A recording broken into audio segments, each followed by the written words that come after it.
this segment is the fastest segment on television. It is our rapid fire segment. We reserve this segment each evening to zip through as many trending topics as we possibly can with our expert guest. And tonight, that expert guest is YouTube viral video sensation, Elly Maye. Welcome back, Elly Maye. We have missed you, girl.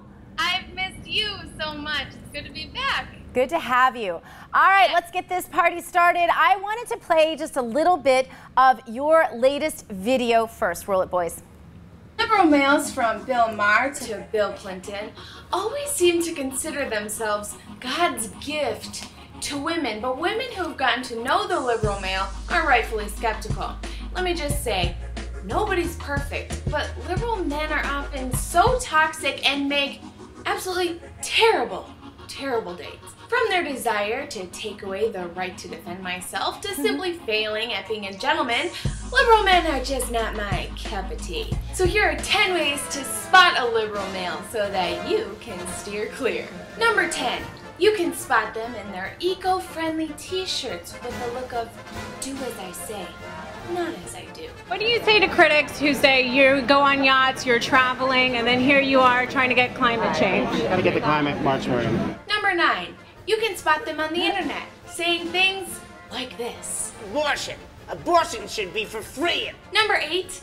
Anytime you overhear a politically correct Nazi fascist, guaranteed there he'll be. Oh, and Merry Christmas.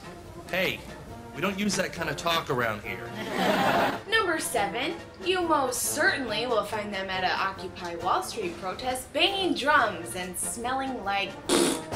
How many drummers does it take to topple capitalism? Number 6. He's the coffee shop hipster on Twitter using hashtag Bernie2016, man, yeah. Hi, can I get a regular coffee and a free pass to hang out here all day? Number 5. Anything really that looked like this would be a dead giveaway. All right, Elly Maye, I just love it. I could watch the whole thing, but don't forget that you can absolutely find Elly Maye's videos and watch the rest of them, and you should watch all of them first chance you have. All right, our first trending story today about a woman who chugged a bottle of cognac when airport employees told her she couldn't take it on the flight. I kind of like her chutzpah there because I've been really irritated before when they haven't let me do things, Elly. How did that all go? Yeah, I mean, that thing has happened to me in the past, not with alcohol, but with blueberry jam, and that was really sad. But yeah, she was stopped at security, and she chugged the entire bottle, and of course, you know, she couldn't stand or walk or anything. So she did this in the middle of the airport, the middle of security, in the middle of the day, and then she had to be denied from her flight. So it was a pretty productive day for her, I guess. But she had to be picked up from the airport when she sobered up around 7 p.m. So way to go, I guess. Bless her heart. You know, yeah, the hangover sounds like it probably wasn't very good. All right, there's a trending story out of North Carolina about a cloaked figure dropping raw meat on the playgrounds. Do we have this picture of this guy? This guy definitely needs to find a new hobby. But I would bet you, Elly Maye, we might know him from Twitter, otherwise known as one of our trolls. What do you think? Actually, that's a good theory. I think, you know, the why behind this situation is a mystery, but anytime a nutso is dressed like that, you know that it can't be good.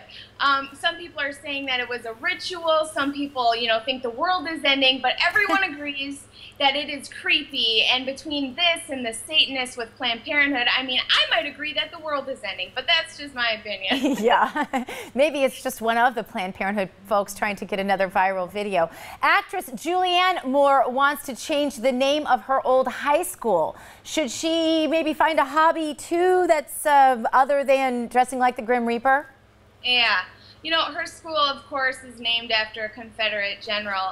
It's named J.E.B. Stuart, and their symbol is an image of Stuart waving the Confederate flag atop a horse. And, you know, Julianne doesn't like that, and she says that we're supposed to name our buildings and monuments and parks after exalted and heroic individuals as a way to honor them. So she wants to change it after a civil rights leader and Supreme Court justice. But what I find interesting is that when a school, you know, associates with a Native American American as their symbol or something like that, people want to take it down because it's racist to the natives. So if you apply that logic to this, wouldn't it be racist to the Confederate soldiers? I mean, I don't get it. Which is it? Is the symbols, are they honoring or are they racist? I don't understand, but there you go. Oh, how very politically correct of her. Yeah. A fraternity at Old Dominion University was suspended over some signs they posted at their house. Are school officials overreacting? I have to admit, I laughed when I saw. I know it's not funny. I know it's sexist. It's all those horrible things. But I have to admit that I actually did laugh when I saw this, just because I guess because it is so politically incorrect. What do you think? Yeah. I do agree. But, you know, at first I was like, yeah, the school did the right thing. They got to have standards and whatnot. And then I started rethinking my position. When I started reading what they wrote, everyone's offended. The word offended annoys me so much that I literally was starting to side with frat boys. And that is so unlike me. So that was just crazy.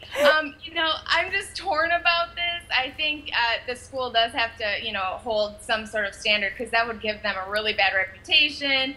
So I don't know, maybe Rolling Stone will publish something about that frat house and it'll be totally bogus. Who knows these days? It's just crazy. Everything's racist, by the way. So yeah. Even this, according to some comments. I have to tell you that I married one of those frat boys, so they're not all so bad. Just saying, once in a while you might want to take a second look at them.